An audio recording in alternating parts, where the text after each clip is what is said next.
Good evening and you're very welcome to Kilkenny Greyhound Stadium. Tonight we're here for the final of the Connolly's Red Mills and Track Supporters Club Champion Juvenile 525. This race looks like it's going to be a very hot contest, and now the dogs are on parade.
Massive congratulations, Paul. He battled really well.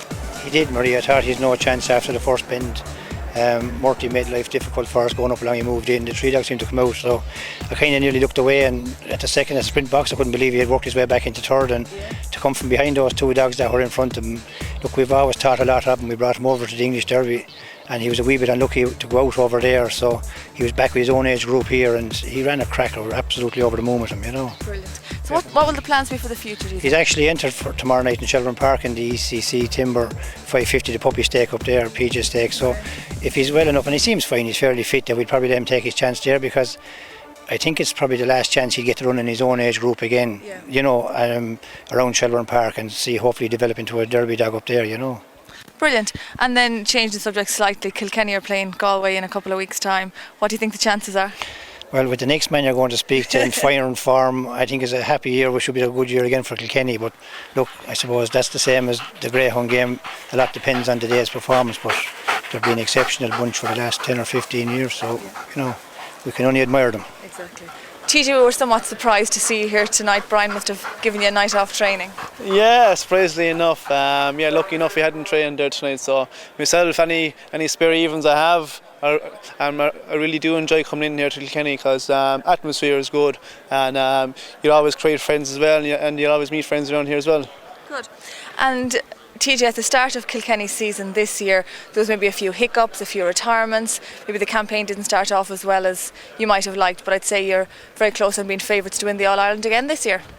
Yeah, I suppose so. At the start of the year we had seven retirements, and 7 big retirements too. But so there's a lot of pressure on us for on the first game there against Wexford, because the supporters ourselves didn't know where we stood. But on the day against Wexford, I suppose we showed that we do mean business, and we have plenty of experience on the team as well, plenty of youth, plenty of players coming through, and it is the start of the season, so it's like anything. We are gearing up for this game for the last, I think, 3 months, so we are just itching to get going, and it just showed that we are just on the day, we are, I suppose, the better team, and I think after that game we are after slightly going favourites now as well, but it's anyone's game, to be honest, because there's a lot of great teams out there, and if you get a bit of luck along with your way, it's a help, so it is. And in the last 10 years, Kilkenny have actually won 7 All-Irelands, and you've won 6 medals. What does that actually mean to you and to Kilkenny? Well, it's an honour, of course.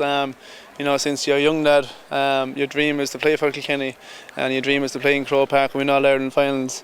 So very lucky and very blessed that I was born in Ballyhale and grew up in a great tradition of hurling, and you know, to win 6 All Irelands, you know, you don't that's the past, and it's the future. It's the future you'll always be looking forward to. And it's like anything, when you win something, you want to win again, and that feeling is unbelievable. Like Croke Park, you know, an All-Ireland final day, 81,000.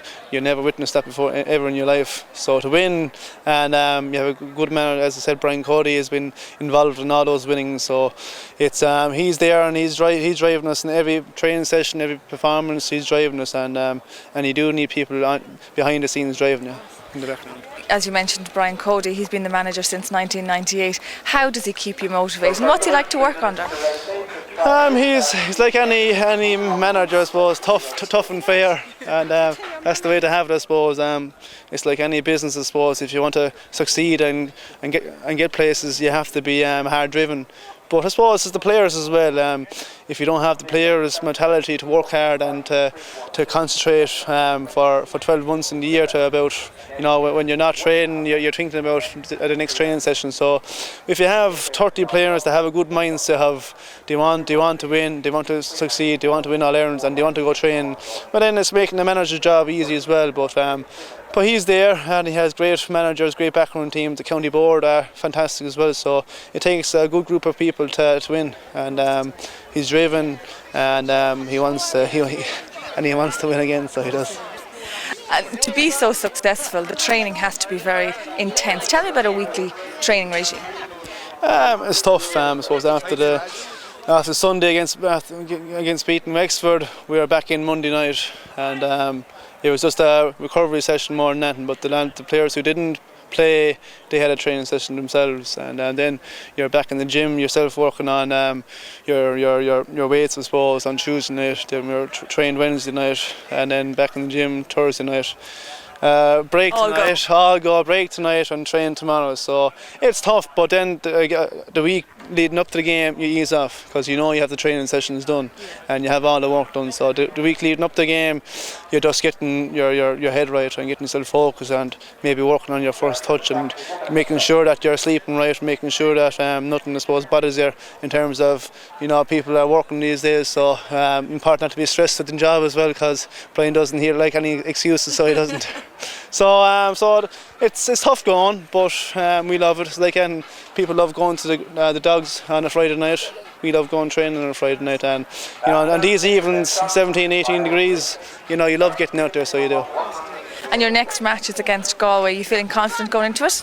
Definitely. You know, if you're not feeling confident, there's no point in turning up. So you have to believe, and you have to believe in the team performance as well. But Galway they're coming good, and they're showing a lot of spirit this year, and a lot of I suppose focus in terms of getting scores on the boards, and they're scoring very highly. So we'll have a big task to do, but we're ready, and I'm sure it should be a cracking game, because they're coming off 3 good wins as well. We have coming off a good win against Wexford, so it should be a cracking game.